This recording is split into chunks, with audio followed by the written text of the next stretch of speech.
বন্ধুরা, আবার তোমাদের সামনে আমি আবার একটা মাছের রেসিপি নিয়ে হাজির।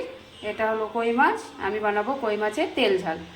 চলো দেখিয়ে দিই এর মধ্যে আমি কি কি মশলা দেব। আমি মশলা দিব তোমার পেঁয়াজ, আদা, জিরের গুঁড়ো, লঙ্কার গুঁড়ো, কাঁচা লঙ্কা, টমেটো। এগুলো আমি মিক্সিতে পেস্ট করে নেব। চলো, ফ্রাই প্যান বসিয়ে দিয়েছি। ফ্রাই প্যান গরম হয়ে গেছে। আমি এর মধ্যে দিয়ে দিচ্ছি তেল।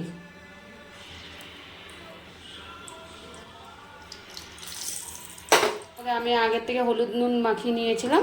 চলো এবার এক এক করে ভেজে নিই। আমার তেলটাও গরম হয়ে গিয়েছে। আমি মাছগুলো এক এক করে ভেজে নিই। আমি এমন করে লাল করে ভেজে নিয়ে উঠিয়ে নিয়েছি। ফ্রাই প্যানে তেল অলরেডি আমার গরম। এর মধ্যে আমি দিয়ে দিচ্ছি জিরা সম্বার, দিয়ে দিচ্ছি তোমার কুচিয়ে রাখা পেঁয়াজগুলো, দিয়ে দিচ্ছি কেটে রাখা টমেটো। আমার পেঁয়াজ আর টমেটোটা প্রায় ভাজা ভাজা হয়ে এসছে। এবার আমি এর মধ্যে পেস্ট করা মশলাটা দিয়ে দিচ্ছি।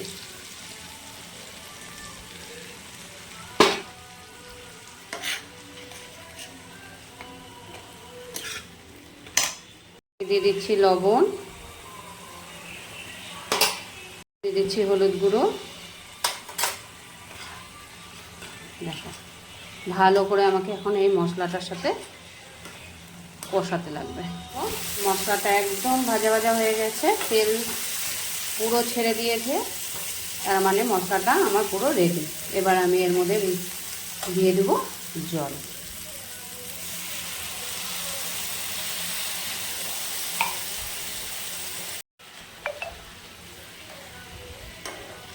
দেখো, এটাকে আমি এখন 5 মিনিট রেখে দেব হালকা আঁচে।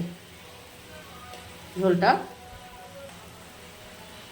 ভালো করে ফুটে দেওয়ার জন্য। ঝোলটা পুরো ফুটে গিয়েছে। এবার আমি ভেজে রাখা কই মাছগুলো এর মধ্যে আমি দিয়ে দিচ্ছি।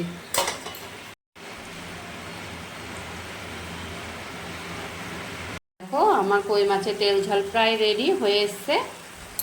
কালারটা দেখো, জাস্ট কালারটা দেখো, সেই এসছে কালারটা একদম।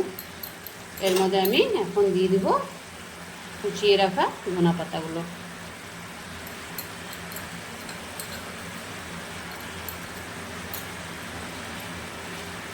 মাছের তেল ঝাল রেডি। এটা গরম ভাতের সাথে এখন খাবো। তোমরাও চলে এসো। আবার তোমাদের সামনে কোনো নেক্সট এরকমই আমি রেসিপির ভিডিও নিয়ে চলে আসবো। ততক্ষণের জন্য টাটা।